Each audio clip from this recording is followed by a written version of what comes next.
Welcome back to the Last Week Out. My name is Chudsy Magoo, and I am your pilot on this aeroplane today, like I am every week.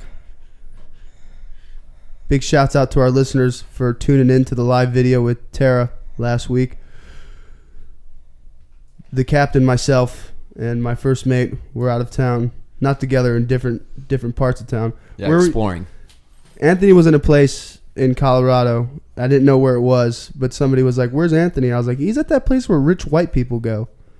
That's not entirely true. It's televised, not Aspen. I wish. Meanwhile, I was on the beach in San Diego having a blast. My girlfriend almost got washed away by a giant wave and thrown hundreds of feet into the ocean. We almost lost her. We almost lost her. No. Unfortunately, she's still around. Amy doesn't listen, we hope. Yeah, she does. It's like the only podcast she listens to, so this will be fun. We got some people in the room today. I'm very excited. First off, you can follow us on Instagram at The Last Week Out. Mm-hmm. You can DM us for some advice, or maybe you have a topic you want us to discuss and talk about. Maybe you should explain what DM is. DM is a direct for our guest born in 1901. DM is the direct message on Instagram. Yeah. I have a little bit of trouble with Instagram, though. Yeah, I know you do. It's okay. That's all right. Yeah. Most of the trouble I have with Instagram is Donald Trump. Yeah, that's it? Yeah. What about Twitter? Do you have a Twitter? I don't have either. I decided long ago that my time's a little more valuable than going on Facebook and Instagram and all that good stuff. Oh shit, you wise man. Well, I tried it for a week and I found myself at 3:00 in the morning looking up shit that just didn't make any sense to me. You go down the rabbit hole. Yeah, that's how it works. The rabbit happens. hole. Yeah, that's exactly where I went. Like this is no. Yeah, I've taken pretty extensive breaks off of it. And there's at one point I was pretty militant about it, and people would be like on all these different Instagram and Snapchat and all that, and I'd be like, "Why are you so busy watching other people live their lives when you're not even living your own?" But here I am. I'm a social media whore now. It's pretty bad. Well, photos would show up with people would tag my name on it, and it was just. I don't even want to be associated with these people, let alone having being a picture with my name tag. No, and in business wise too, I could only imagine, some of my clients seeing, some of the off color stuff that gets posted from the people I know. Mm-hmm. Mm-hmm. Yeah, we have some degenerate friends as well. We had a degenerate would be put it nicely. Oh, really? Some of the stuff that I've seen. Well, before we get too far off track with degenerate stuff and whatnot, let's finish this introductions. A sneeze away from being on my lamp. Turn his lights on. Turning my lights on. Adjacent to the left of me is Anthony Tatum. Mm-hmm. We got Dr. David Slack back there mixing, mastering, and doing his thing. Guys. Mm-hmm. Yeah. Mm-hmm. Wow, what was that? And then this podcast is sponsored by Sissy Art. If you haven't followed Sissy Art on Instagram yet, you're fucking up, man. You need to get on there. You need to follow her. She's doing even more stuff now. Recently, she's decided to start printing your logo on cups and koozies. Yeah, koozies. You got a logo you want to put on a koozie. Maybe you got a business. Maybe you just got some dumb thing you want to put on a koozie, and you can be, I'm the only person with this koozie. It's special. Follow Sissy Art, man. That's at. I think I'd really like that. Mm-hmm. And that was Sissy Art's stepmom, actually, right there. That's really gonna like that. So SISSYART on Instagram.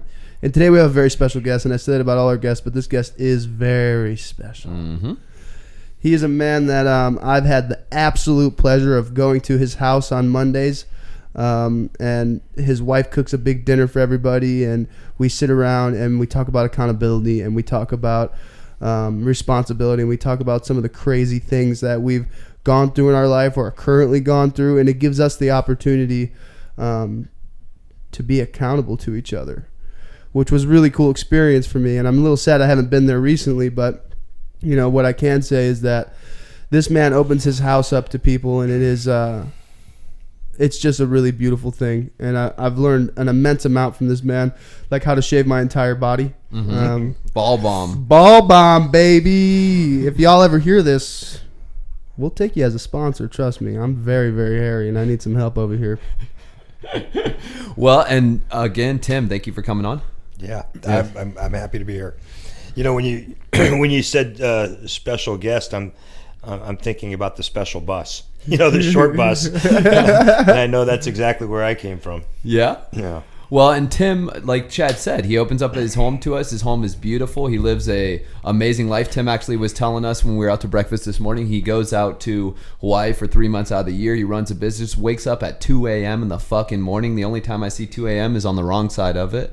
And he gets some work done and handles his business, works throughout the entire day, runs a huge company, has a beautiful wife that he's incredibly happy with. And that's something that I looked at Tim for, is kind of talking about sustainability in a relationship and keeping it romantic and things like that. So maybe, Tim, you could tell us a little bit about what your life looks like today. We get into the, sordid fucking history for you to get here.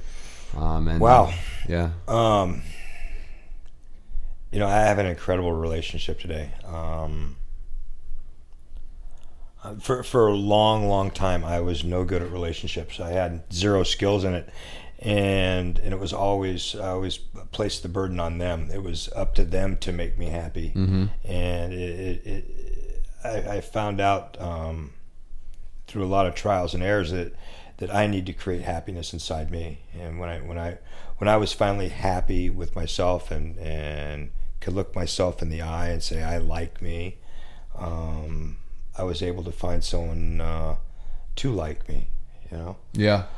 It's kind of interesting that you segue right into relationships, because yesterday was our 4th wedding anniversary. Oh, congrats! Wow. Well, actually, it was our wedding anniversary. It was our engagement anniversary, which I think was really more special than our wedding anniversary, because our wedding anniversary, there was for our wedding there was 350 people there. It was a big event, and it was a beautiful sharing of our vows.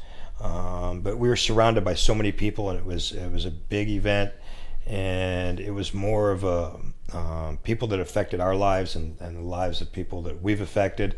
And like I say, there was 350 people there, so it was a big magical day. But when we were engaged, it was just Janice and I, and I knew I wanted to marry her long before I asked her to marry me, and we were planning a trip to Europe, and I thought, okay, this is going to be great. And for 6 months, I thought about it, and we were going to go to Paris. And I thought, okay, I'm going to ask her to marry me under the Eiffel Tower. Yeah. You know, what a stud. It was truly amazing. We travel quite a bit. When we travel, we have a photographer. We usually get a photographer for an afternoon to take pictures. You know, instead of asking people on the street corner to take pictures, we have someone take pictures for us. And we hired this guy named Pierre. Pierre. Cliche. Yeah, Pierre Poisson. Pierre from Paris, and he followed us around. We went to the Louvre, and then we went to a little cafe, and then we went to the Eiffel Tower. And I remember we had this key word, and he said, when I say this is the perfect light for the perfect picture, you should get on your knee. And I remember he said that, this is the perfect light for the perfect picture. And I fell to my knees to propose to my wife, and it was just magical. It was just magical. She started crying. I started crying. We're both crying, and but we both knew. And I like I say, the wedding was really sweet and super special. But I think that at that point, when I asked her to marry me, that it was magical. It was absolutely magical, and we were in this magical place. And so let me ask you this real quick. So when you say that you knew that you guys wanted to be, had you been married prior? I'd been married actually a couple times prior, and there's some stories behind both of those. Oh. Practice-wise, right? Well, it wasn't. I don't know if practice-wise. I just. I remember when I got sober, I was around some people that I admired and looked up to, and my life started coming together and doing well, and I looked around and these people had wives and they seemed happy, and so I immediately said, I equated happiness to having a wife, even though I was woefully unprepared for any of that. But I actually went out. I had this thought that I needed a wife, so I went on this Google dating site, and I promptly found a wife, and we went out on, I think, 3 dates, and on the 4th date I think we got married. And when was this? What year was this? God, this was probably 16 years ago. Okay. And oh my God, I remember I invited one person from the fellowship, to the wedding, and I remember calling Doug, who sponsors me, and he's like, oh my God, and he says, a couple things are going to happen, Tim. Either you're going to get close to me or you're going to get close to God on this one, and it went horrible. It went horrible, and the marriage lasted for 3 months. The divorce after that lasted 15, 16 months. And it was so painful. Yeah. This woman had hired this attorney, and he was just vicious, and he was drumming up stuff from when I was like 12 years old, shoplifting, telling the judge that I was such a bad person and that she deserved every penny of what I had, and she actually tried to take my business. Holy shit. Yeah, her and her attorney had this ex parte motion, and I knew nothing about ex parte motions like I do now, but I have no idea what you're talking about. Well, it didn't. Ex parte means I didn't have to participate in the hearing, so it was kind of a secret hearing where they were going to the judge and asking the judge to turn over my business to her because I was an addict, and I was sober at the time. I was 100% sober. But because I was an addict, I didn't deserve to have this business. Just some cutthroat human beings. Well, I mean, what started off the divorce was I came home from work, and I had a call from my accountants, and they said, the gal says, you need to come over. I think we need to talk about some checks that this woman's writing. And I said, well, she's my wife. She's writing checks. Of course she can write checks. She goes, well, I think we need to talk about these checks.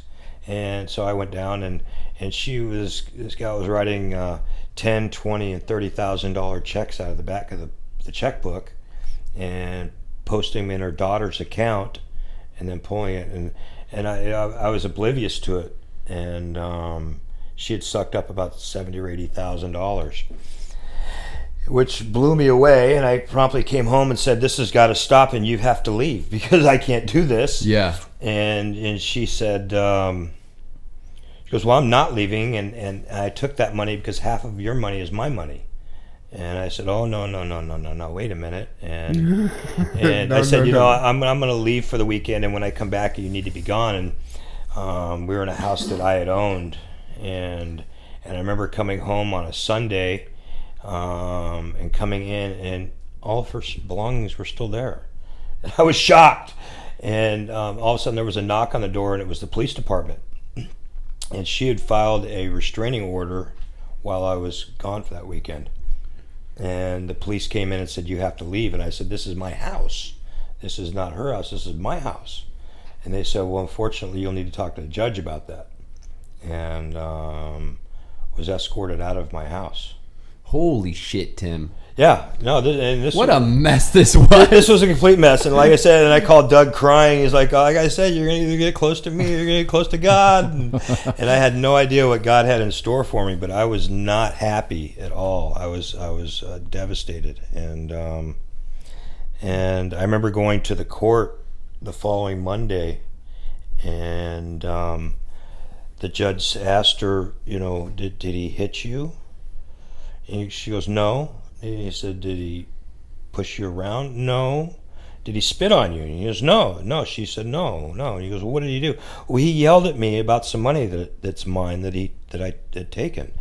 And the judge says, well, unfortunately, that's not a restraining order, and you've kind of misled the court. And he goes, I need, you're going to have to move from that house because that's his house. And then up popped her attorney, and I don't know if it's that way anymore in Arizona, but in Arizona, if a restraining order is filed and then followed up by a divorce action, because you opt up, we filed for divorce this morning. If a restraining order is followed up by a divorce action, the restraining order stays in place till the end of the divorce. Wow, just to catch a little loophole. Yeah, it was a little loophole, and so the judge says, I'm sorry, my hands are tied, Mr. Biers. You're going to have to find a place to live until this whole divorce is over. What a fucking mess. And that was like I said, it was like a 3-month marriage that, was going south, and then it just got worse. It just got worse. And so for me, I know with my wife, I was with my wife for just over 5 years before we got married.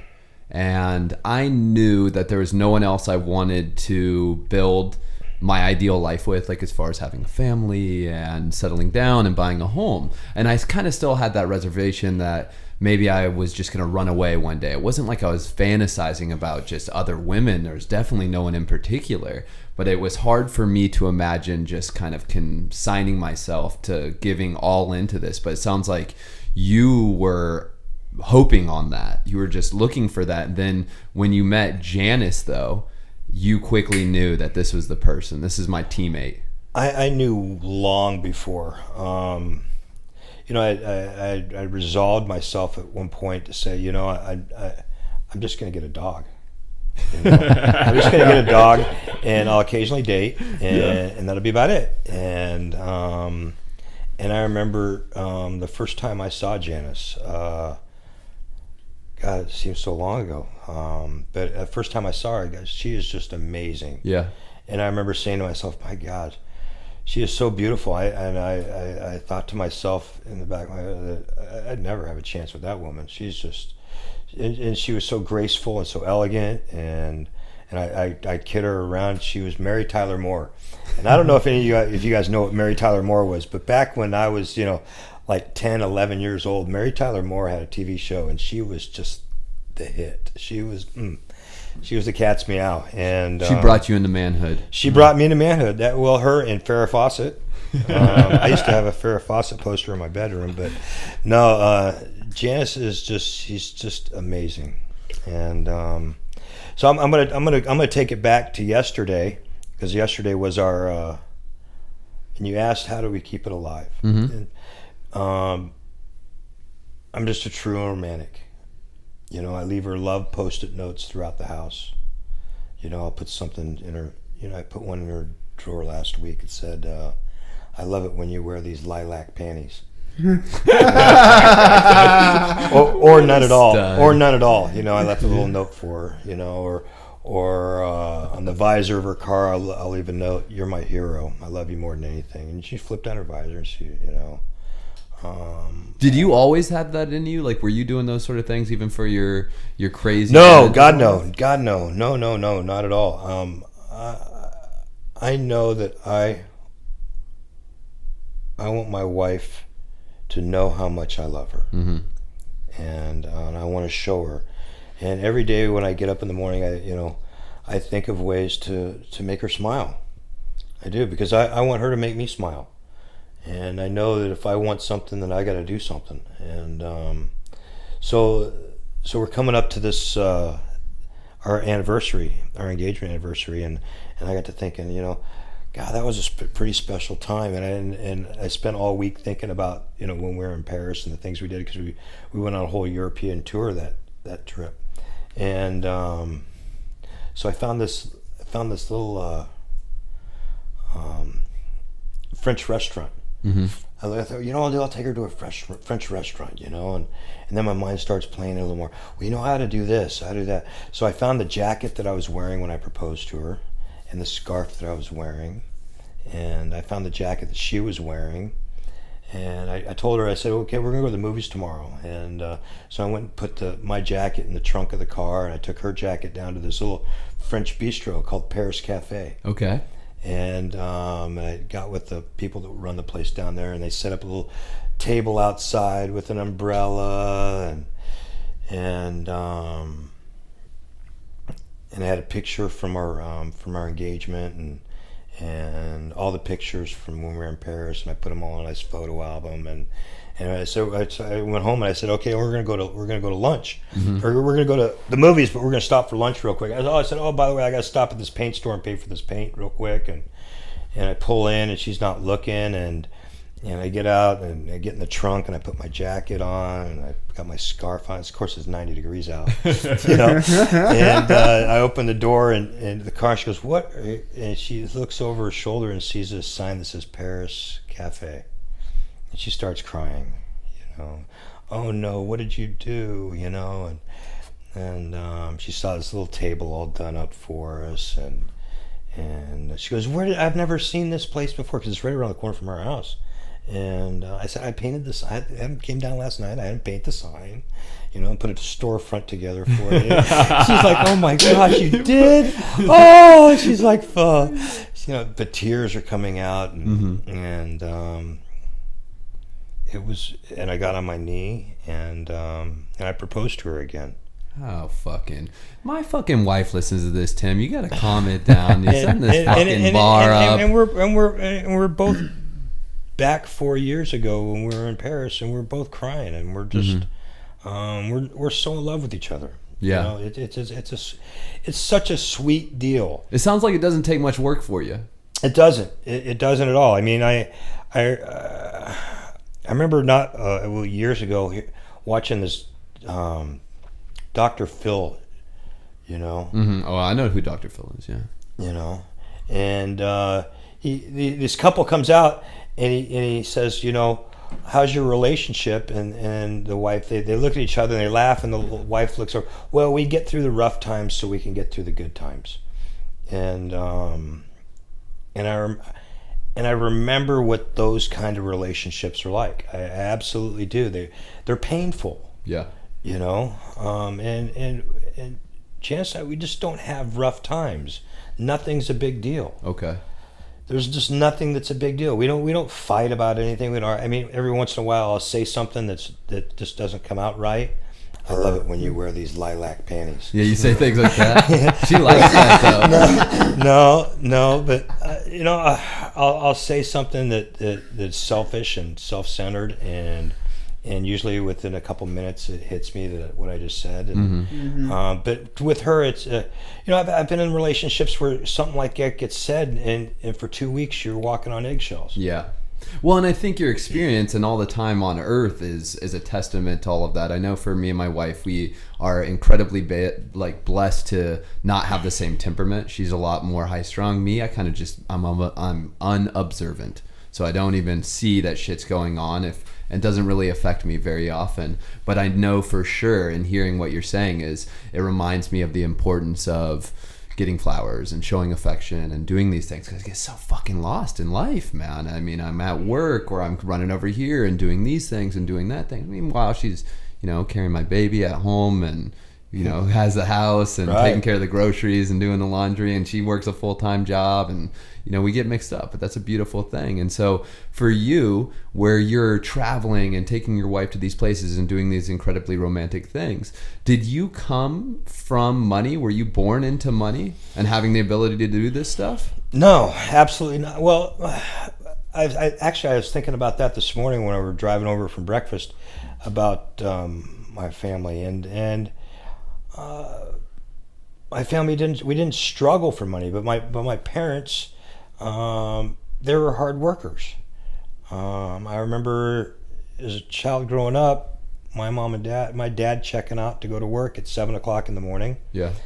And so I'd see him about a half an hour before that, and then I would see him at 6:30 or 7:00 when he got home. What do you do? Well, he went to college for his engineering degree, and what kind of engineer? I want to say a civil engineer. Yeah. But he never used that. While he was going to college, he worked for a carpet store, and he would go out and measure homes for carpeting. And when he God, I bet those were fucking exact carpets. You had a fucking engineer measuring them. No, I know exactly. He's like, today I asked him to, we're doing blinds in a house, and I'll have him go to the house and do measurement for blinds, because that's what they did for a while. And it's always within a gnat's ass, and it's like really close. It's pretty tight. But no, he put himself through college. Worked at a place called Pruitt's. Yeah. Down there on 32nd Street in Thomas. Oh, you're from here? From here. No shit. And when he got out of college, he went to work for Sperry, and he was in the engineering department there. And he was funny. He'd be at lunch. He'd go to lunch, and his partner in the engineering department was a guy named Karsten Solheim.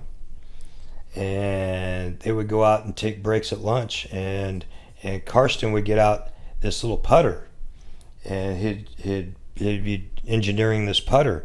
And I don't know if you guys know who Karsten Solheim is, but he invented ping. No fucking way. Yeah. So he invented the ping putter. But my dad would go with him at lunch, and they'd figure out the engineering on this putter stuff. Wow, just a side hustle. Meanwhile, during Sperry, we just created Ping. Right, and my mom, she actually typed some of, my mom was a good typist. She actually typed up some of Karsten's original patents. So, kind of a wild deal. That's an amazing deal. Yeah. And then for you, high school, did you finish your education? Did horrible in high school. Horrible. What's horrible? I was just a C and D student. I just I'd smoke pot every day. Oh yeah. And I'd ditch class, and my parents would start they had their own business by then. But I knew they were gone all day, so we'd all break from school and would all head over to my house, for afternoon bong hits and drinking. My parents had one of the original kegerators, so we'd empty that pretty frequently. And I look back today as high school was probably the biggest party I ever went to. Yeah, it just was. Did you finish? I did. I scraped by. I think if I were in today's standards, that they wouldn't have passed me. I think they were just tired of my shit and said, "Let's just get him out. Let's just get him out of here." Yeah. And then college after? I know. I didn't go to college after. I went straight to prison. Straight to fucking prison? No, not straight. For a whole bunch of years, I floundered around in part-time gigs, and I was always gonna figure it out, but I just smoking dope and cocaine. What was dope back then? Is that weed? Weed. Okay. Weed, and weed. I don't know what weed's like today. I understand weed's a little different than it was about 50 years ago. Mm-hmm. Just a little. No, it was cocaine. I had found cocaine at that point, and that became my daily drug. Yeah. So it just ran off on using cocaine and figuring out ways to keep it in your body. Figuring out ways to keep it in my body. Fuck, man. And then prison. Well, when about when was it? About 1990, my friends would start vanishing. They'd had it with me. I had a best friend in high school, and I'd wake up in the morning on a Saturday or come 2 in the morning, and he'd be in there, and we shared an apartment. He'd be shaking his head, and I'm like, "What happened last night?" He says, "Oh gosh." I said, "No, really, what happened?" He says, "Well, you should probably get a billboard." I said, well, "Get a billboard?" He says, "Yeah, get a billboard with your picture on it, and just say, 'I'm sorry, Phoenix, because you offended half the state last night, half the city, and it was just, I just didn't care, I didn't. I'd go into a bar and I'd say, "What can I get you?" And I'd say, "Drunk." and that would be about it. Or I'd say something flippant like, "Give me a Jack Daniels with a splash of scotch." I was very belligerent, and well, and back then, were you drinking and using for a reason? Did you feel like there was a reason why you're doing it, just having a good time? No, I thought I was having a good time. Yeah. A lot of my friends were off in college, and I was out to have a good time. Yeah, one hell of a good time. And I didn't realize that it just things were getting worse. Things were getting worse, and I didn't recognize them getting worse. And then I remember being about 23 and going to treatment. Everyone knew I kind of had a drinking problem, but I remember going to treatment and them saying, what about drugs? Oh, no, there's no drugs, just drinking, and of course they didn't tell me anything about this little non-addictive cocaine habit I had. Yeah, your favorite. Yeah, and it was St. Luke's down there on Van Buren. And I remember going down there and being in there for like 30 days, and they let me out on a pass, like on the 28th day. And I was going to go home and get my affairs in order. And I remember going home, and of course, you're driving down Van Buren. What was Van Buren like then? Van Buren was ho-ro. Still is. I don't know. I don't know about that.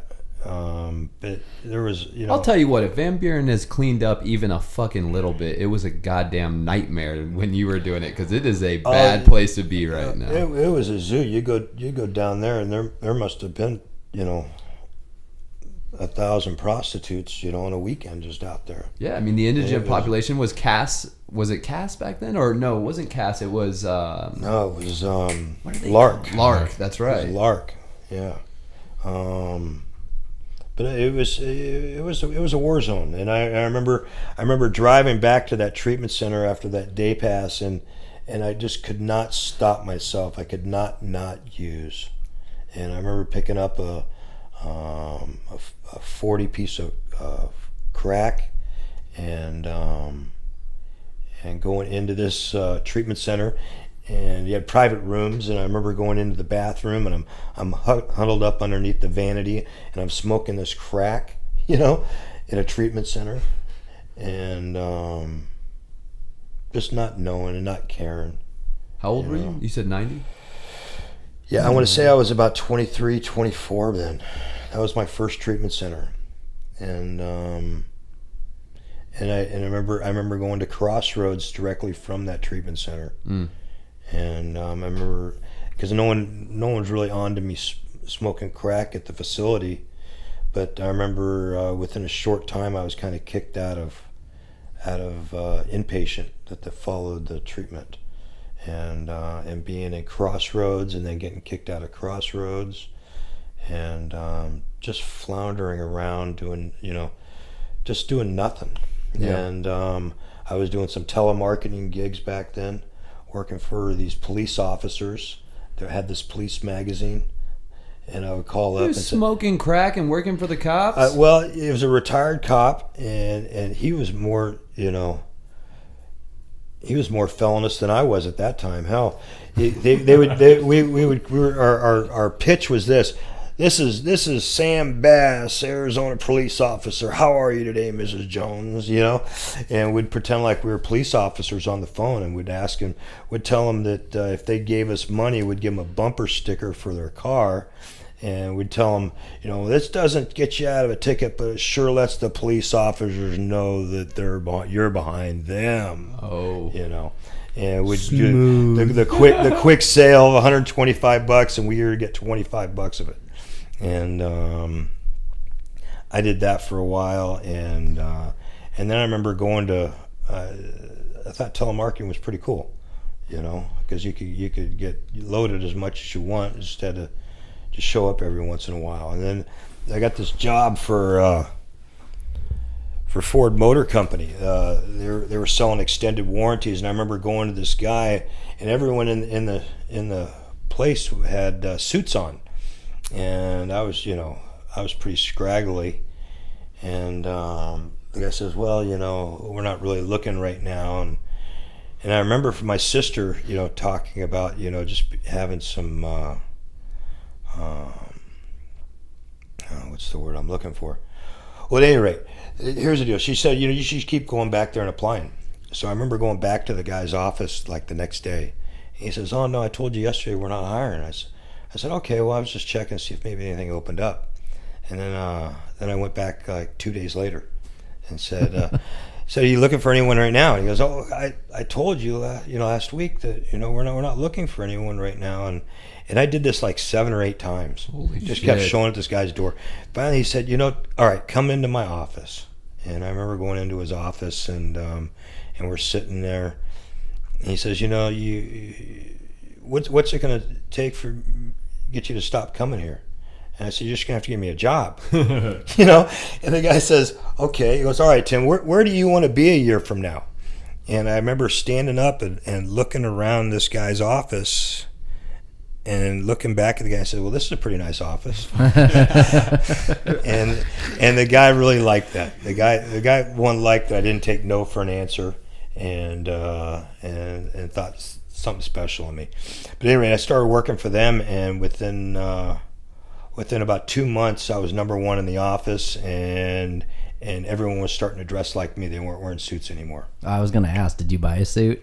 I did. I bought a tie, and I bought a briefcase. The only thing that was in that briefcase was dope, and a bottle of Jack Daniels. But I played the part for a while. But people, the owner of the company started thinking, you know what? I don't need all these suits. Mm-hmm. We're in a telemarketing office. You don't need suits. Hell, and no, I did really well at that. When I showed up, I'd get paid on the first, and of course wouldn't show back up till like the 7th, and then I'd get paid on the 15th, and then I wouldn't show back up to like the 23rd. Jeez, just going to tear. Yeah, I'd go on these runs, and I'd go here to zero every month. I'd be a hero at the end of the month, and then zero out again. And then show up like on the 7th and just work my ass off and do great, and be the hero at the end of the month, and this went back and forth, and again, a lot of my family was quite concerned because of my weight loss, and I'd not show up for Christmas, and I'd miss New Year's, and certainly Thanksgiving was off the table, and I remember my friends just feared for me. Yeah. And a friend of mine was working with me. She went for another company in Oregon, and she called me from there saying, "Hey, you should really come up here, man. We're really going to town." And I thought, okay, this is great. I can leave Arizona, I can quit doing all this dope, and I can just change. I can start fresh. That's what I'll do. I'll just move to Oregon and I'll start fresh. Yeah. And let's pause there, because that's perfect. And so I love the geographical change idea. We're about 38 minutes. We're going to come back. We're probably going to do the same amount here in a second, but we're on a run right now. And then we'll get to talking about how the hell you go from carrying a briefcase full of cocaine and Jack Daniels into a car dealership to marrying your wife underneath the Eiffel Tower or engaging to her. So this is a beautiful story. I think we got a lot in between there. So we'll be there's a lot of space between that and that. We'll be right back.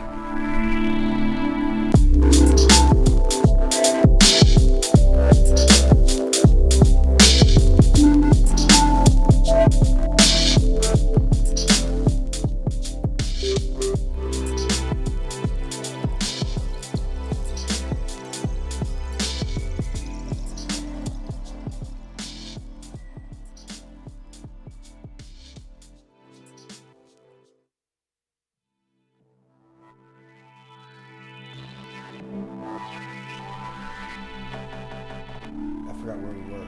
I'll help. I'm sure you will.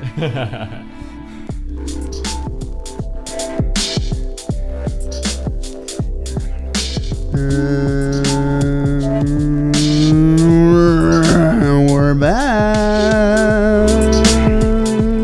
You trying to turn me up, box me out of this right now, dude? Okay, I'll just let you do your thing, because I know your fingers are going to get tired, and then I'm going to come right back at you, bud. That's okay. I'm okay with it. I like it. So we went on a break. We did some nicotine. Mm-hmm. Feeling a little bit better. I'm a little under the weather today, guys. Yeah, I'm going to take over. Chad's not feeling so good. Thank you so much, honestly, because I asked him before we came back if you'll just take this right now, because I'm not feeling good. So before we went to break, Tim was telling us, and just kind of everything that you've told us. You're in an amazing relationship now, but then we went back in your history, and you were a CD I don't think student. it's a relationship. I think it's a life partnership. Oh, look at that. You sappy man. You're a romantic man through and through. So Tim was a CD student. He was a Coke addicted car. What did you do for Ford? I forgot you didn't tell me. sold extended warranty programs. Oh, Yo, you're I get that those guy, the phone calls backing guy. now. I get them now. Oh, I'm yeah, like, Tim set that structure up. He wrote the script. And so he's coming into the office with a briefcase with some cocaine in it, some Jack Daniels, and you said you were offered to make a geographic move trying to fix your life. And what I know that we need to cover is a lot of fucking ground, because you're in with a briefcase doing cocaine in the car, and now your life is where it's at. So kind of help us to understand what took place to get you to where you are now. Well, when I moved to Oregon, and I thought everything would just start over and I'd be okay, and that just wasn't the case. I found out that cocaine arrived about a half an hour before I got there, and and I was kind of stuck. And the difference was that I didn't have anyone to worry about. I mean, I was kind of all alone, and I had no one looking over my shoulder. So of course, I picked right up back where I had left off before I moved, and within a relatively short period of time, was locked up and jobless and homeless. Mm. And I lived that way for the following 12 years. If I was not locked up, I was on the streets, and if I wasn't on the streets, I was locked up. What does it mean, all the way homeless? All the way homeless. And I found it, I mean, I'd get out of being locked up, and I'd be on probation, and I'd be doing the right thing, and in some sort of halfway house. Up there they call them Oxford houses, and but within a short period I'd be back using again. I just could not stop using. So how'd you change? I woke up in Oregon after I gotten out of prison, and I'm under this bridge. I built this. You talk about being boxed in. I was in this box I built. It was on two pallets, and I had a piece of plywood as a back wall, and on the front wall I had an Arcadia door, and I had a plywood roof that briar bushes that had grown over, and that was where I was to live. You know, I lived there, and I also lived in a basement of a guy's my dealer's apartment, and there was a basement, and what he would do is he would give me enough dope to get me through the night, and then about 4 o'clock in the morning, 5 o'clock in the morning, there'd be a beep, and that would mean come up and get your morning dose. And I'd come up, and he'd give me a little bit of cocaine, just enough to wake me up, and then he'd send me out to the streets every day to commit crimes. And when I say commit crimes, I'd go into hardware stores and steal stuff, or I'd go to lumber yards and steal lumber, or just whatever I could steal, I would steal. And when I got home for the afternoon, he would give me my dose to get me through to about 4 o'clock the next morning, and there'd be a prompt beep, which meant come up and get your morning dose. And what a miserable existence. it was the only existence I knew, and my family didn't know where I was or what I was doing. Every time I got locked up, I would call them, and I'd reach out to them for help, and oh yeah, I'm gonna change, and change never happened. Yeah, change never happened. And then one morning I woke up outside of my shack that I was living in, and there was this guy that was dead, and I know the night before we had been shooting heroin and cocaine, but he was dead this morning, and my thought was, oh geez, I wonder where his dope is. It wasn't like, oh gosh, this poor guy. It was like, I bet he has some more dope. And I was wanted by a whole bunch of crimes at that point, and I figured the best thing I could do is get out of town. So I went back, and I got on a bus, and I came back to Arizona. Yep. And I knocked on my mom and dad's door, knock, knock, knock, and my dad's like, "What the hell are you doing here?" And I said, "Well, I need some help. I'm dying here. My hair was, had some sort of afro on, and." Were you about 30, 35? I was 35. And my dad says, "You're not welcome here." And I said, "Really, if you don't help me, you're probably never going to see me again." And he said, "Sonny, we kind of came to that conclusion that we weren't going to see you again. So you're not welcome here." And And I remember putting the screws to my mom because she was standing there in the doorway, and I said, look, I really need some help. And my dad saying, you're just not welcome here. And finally they lamented, and they said, okay, you can stay here for 30 days. You're not allowed to sleep in any of the bedrooms. You're to sleep on the couch. And you're out at 7 o'clock in the morning, and you're back at 5 o'clock at night. And I remember I started going to Scottsdale Fellowship Club back then. And they told me that this kind of arrangement was going to last 30 days. And by 30 days, I had to figure something out. And I remember on the 28th, 29th day, waking up, and I was in the county jail downtown on Madison. For prior crimes? No, there was obviously new crimes. I had no idea why I was there. I woke up and I was in lockup, and they had me locked up in this murder pod, and I had no idea why I was there. And they waltzed me in front of this judge the next morning for a hearing, a bond hearing, or whatever they call it. It was a bond hearing. And the judge says, let's see here, our reports show that you're homeless and you're living on the streets. You're a 6-time convicted felon. You're wanted here in Arizona, but you're also wanted in Oregon. You're also wanted in Arizona, or in Washington. And we did a little pre-screening. You've been through a dozen treatment centers. He's just laying it all out, nice and thick. And he says, I don't find that any of that shocking. I'm a judge, and I see this every day. It's a shame, but I see it every day. And I don't find it shocking at all. But what I do find shocking is that your mom and dad are in the courtroom right now, and they're scared and they're frightened of you. And I think they want me to lock you up as long as I possibly can. They're scared of you and they're frightened of you. And I remember looking out of the corner of my eye, and there's my dad. He's staring off, in this 10,000-mile stare, and my mom's got these tears rolling down her cheek, and I didn't go home that night.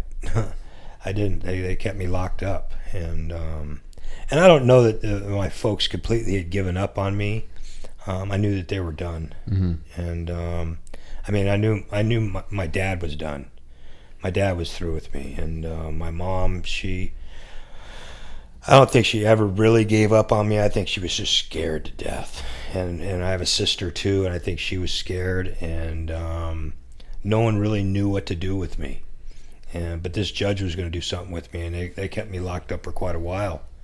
And I remember getting pulled into this little waiting room outside the courthouse, and this public pretender came in, and he says, you got a bunch of problems, legal problems that I can probably help with, but you have some pretty serious other problems that I can't help with at all.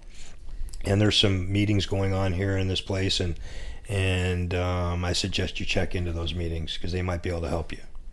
And I remember meeting Doug for the first time at a Cocaine Anonymous meeting that he would bring into jail. And I remember hemming him up and telling him that this shit wouldn't work. I tried it, and he said, of course not, it's not going to work for you, and left. And then he actually came back, and I waited a week, and that son of a bitch. I remember going back to my cell that night and just weeping because I knew that I just, even if I got out of this scrape somehow, that I just could not stop using. I had come to that conclusion that there's nothing I could do to stop using. And I remember waiting a week, and he came back, and I hemmed him up as he came in the door and said, listen here, pal, you need to give me some hope because I'm dying here, and you telling me that I don't have to live this way or feel this way ever again just doesn't do it for me.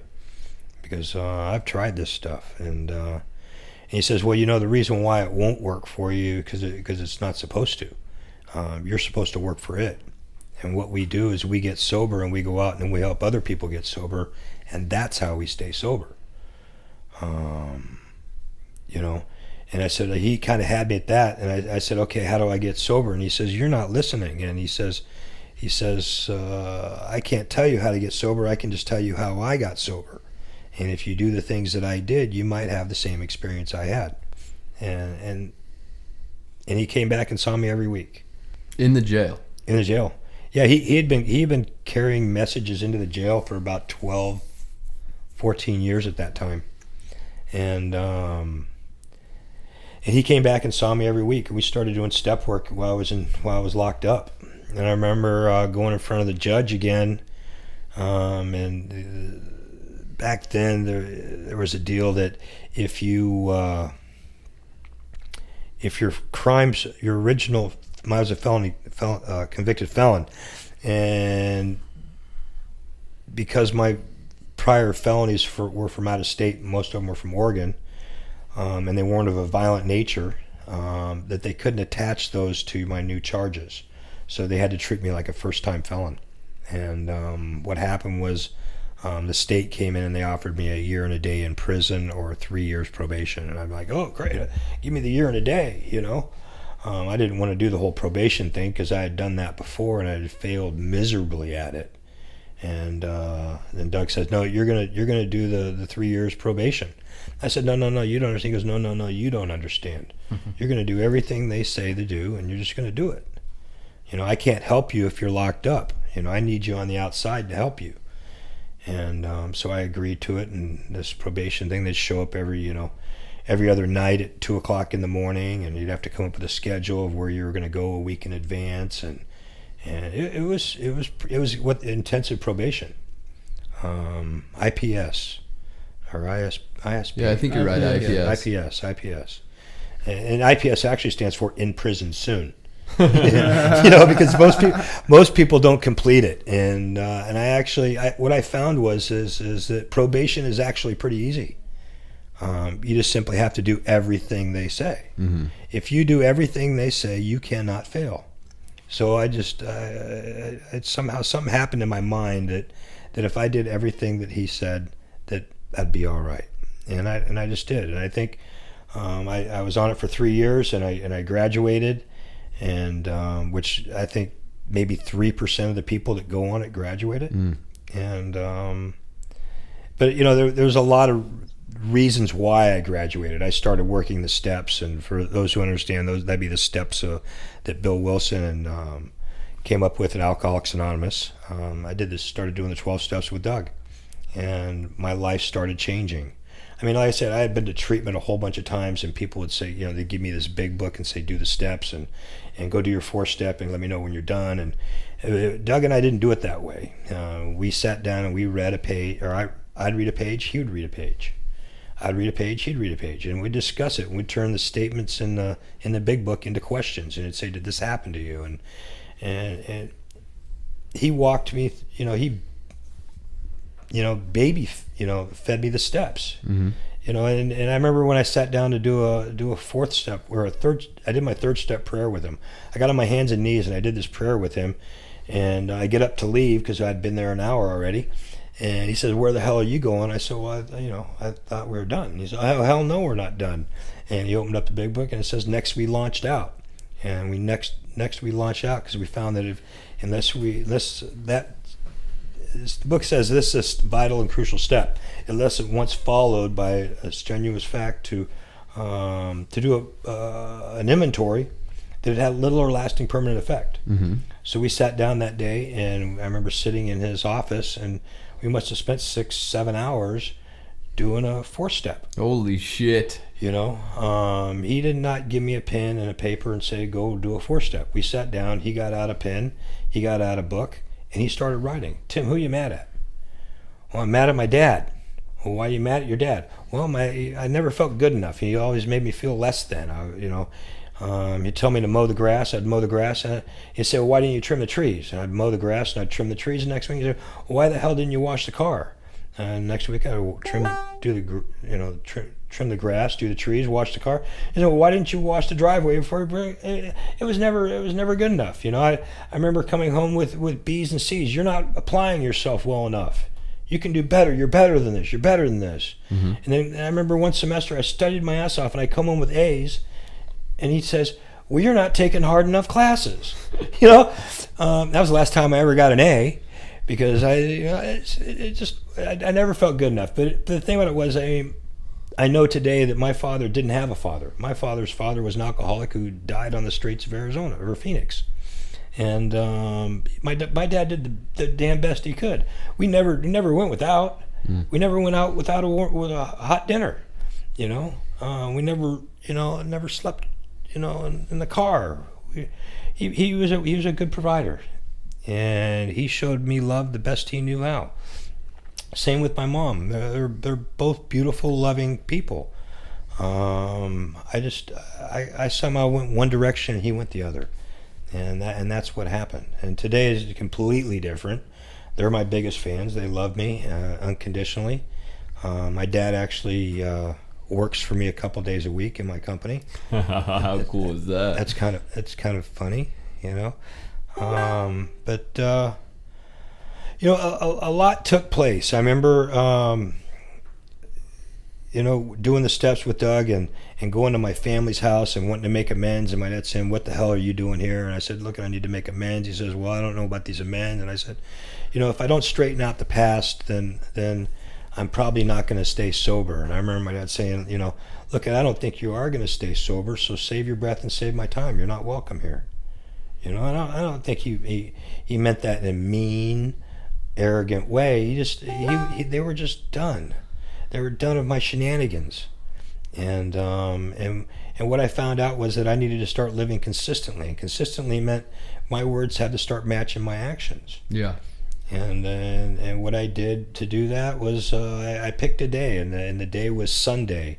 And all this I didn't come up with. Doug came up with. He said, "Pick a day and pick a time." And I picked a day, and the day was Sunday. And he said, "Pick a time." I said, "Sunday at 3." And he says, "Okay, Sunday at 3, you're to call your family, and you're allowed to say 3 things. I love you. I'm thinking about you. Have a nice evening." You're not about to tell them about your life, your woes. You're not about to ask them for anything.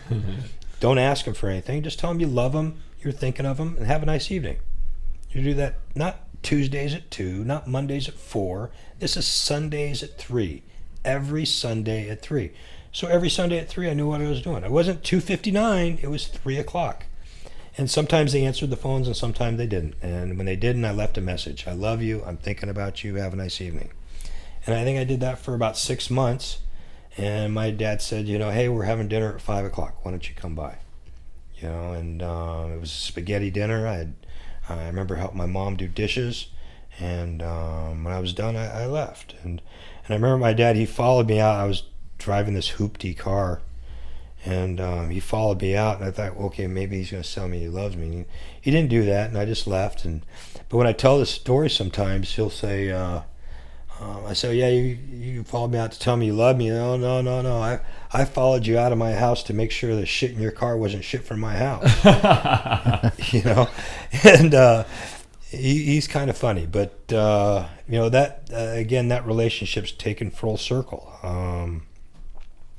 My dad called me about 5 or 6 years ago, and he was just weeping on the phone, and I didn't know why he was crying. And it was a Thursday, and I said, "Why are you crying?" And I thought there was something wrong with my mom. And he says, "No, I just hit a hole in one." And like, "A hole in one?" He goes, "Yeah, I just hit a hole in one." And I said, "Why are you crying?" I said, "You should be happy." And he says, "I am happy." And I said, "Well, that doesn't make sense." "Well, I'm happy because I get to call and share it with you, You've become the man I've always wanted you to become. I love you," and all this, stuff. And I just started bawling like a baby, But I knew at that point that all the horrible, mean, ugly things that I had done to him and my mom and my sister and the whole family was pretty much water under the bridge. That everything had been corrected, and it just all that stuff didn't happen in a vacuum. And what happened was I changed the way I was living. I matured. I grew up. People showed me how to live life. I mean, Doug showed me the steps in recovery, but there was Gonzalo that showed me love and compassion, and there was Terry Murphy that taught me about relationships, and Doug taught me a lot about relationships too. I remember him sitting down one time, and I asked him about, how do you be a man? And he says, "Well, there's a couple things you got to do. When you're walking with a woman, you always walk on the outside. If you're walking along the side of the street, you walk on the outside. That way, you put yourself between them and harm's way. He taught me about giving flowers just because. You know, a lot of stuff in relationships. I knew I was just horrible at them. I knew I was just horrible at relationships, and this life partnership I'm in today. I want to be. I want to be thoughtful, and I want to be kind, and I want to be courageous, and I want to be loving, and I want to have integrity, and so I look for ways to do that every day. I simply do. Well, and you said something very powerful here just a second ago in talking about Doug teaching you these things. And for me, us sitting down with you, a man who is more established in his relationships and more established in his career and life and recovery and these things that most of us here are actually aspiring to do. And I think a lot of listeners would say, in their life. And you had said that Doug had helped you with some of those things. And then for me, just listening to you, like you're saying, talking about what you're doing for your wife, hopefully I get to take that home and continue to look at where I want to grow towards.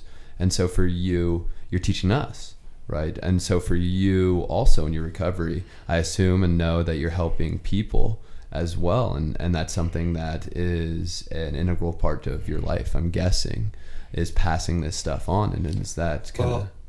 one thing that was drilled into me really early was that I was told that if I was going to do this whole recovery gig and if I were going to do it hoping for a better life, then I might get it, but I might not. But I was told, and I was actually promised, that if I were to do this and to help help them get a better life, that I would probably get a more amazing life than I could ever bargain for. And I was told that this isn't about me. It's not about you. It's not about you or you. It's about the next you that walks in. That's dying and struggling and needs help. That's what it's all about. And it has nothing to do with any one of us. It's about the next guy that's struggling out there. And that's the magic of of recovery. I mean, I'm sure that's how you stay sober. Mm-hmm. I'm absolutely positive of it. Yeah, I mean, Doug taught me a lot of things. One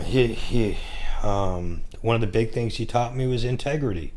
I remember when I first got sober, I was struggling because of my felony background of getting a job, and he says, "You're just going to get a get-well job, but you're going to have it for 1 year." And I said, "Okay, a get-well job for 1 year." So I got this job as an electrician, a helper, and I was making $7 an hour, and this guy next to me is making $9 an hour, and I'm bitching and moaning and complaining about it. I'm 36 years old. I'm making $7 an hour. Of course, this was 20 years ago, and I remember I got this entitlement thing, thinking, what, I deserve more, and I'm complaining about me. And finally, Doug told me to shut the hell up. Shut the hell up. You created this problem. Why are you whining about it in a meeting? Go out and find something to do. So I went out and I started something, and I started a business, and the business has grown. And I remember going to Doug at about 9 months of me doing this business thing, and it was starting to take off.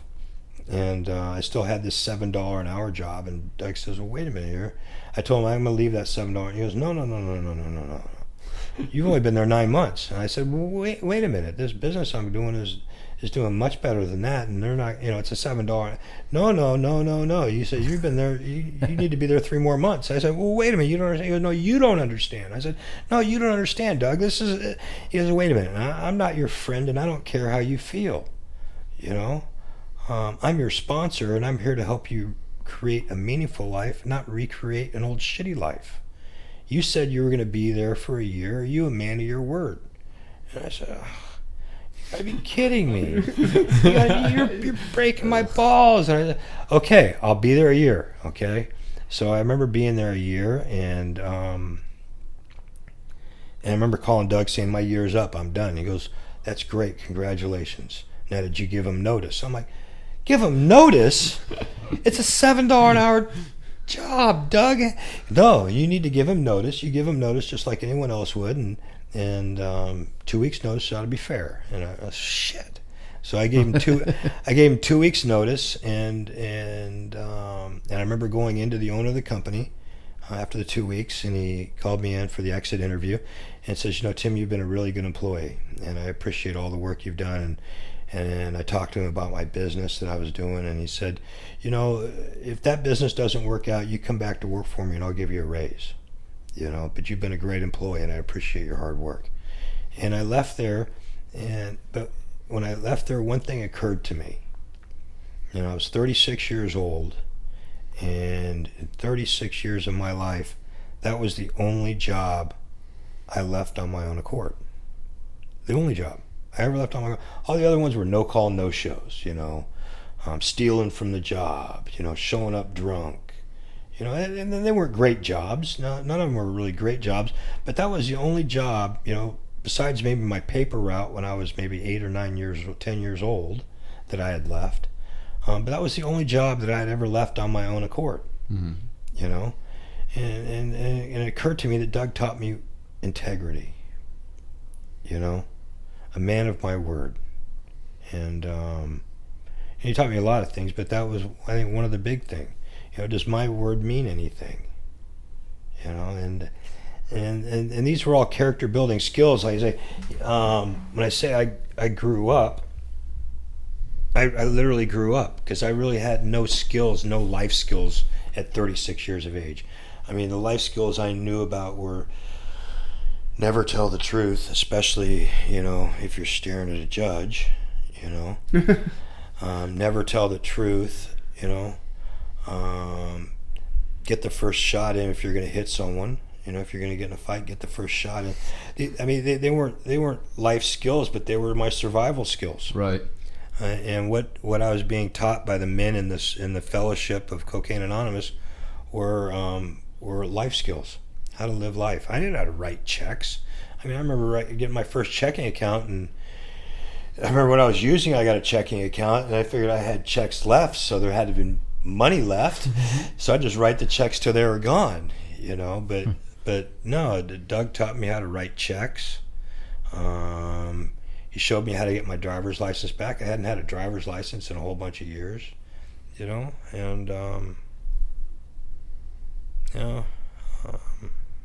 here we are today. Here we are today. My story getting here, okay, hasn't changed. I got loaded. I was a complete mess, screw up, and completely broken and completely messed up, and just out there for a whole bunch of years of my life. That's my story, and it's always going to be my story, and that part is never going to change. What I know, the parts that have changed are that today I'm a man of my word. A good friend of mine passed away last year, Tommy Hannaberry. I don't know if you guys know those guys. Yeah, we were at the funeral. Mm-hmm. He was a beautiful man. But I remember when he was dying, there was a song that I forget who does it. But one of the lines of the song was, "I'm a friend would want to have." And I remember sitting there talking with him, and I started thinking, you know what? Today I'm a friend would want to have. I am.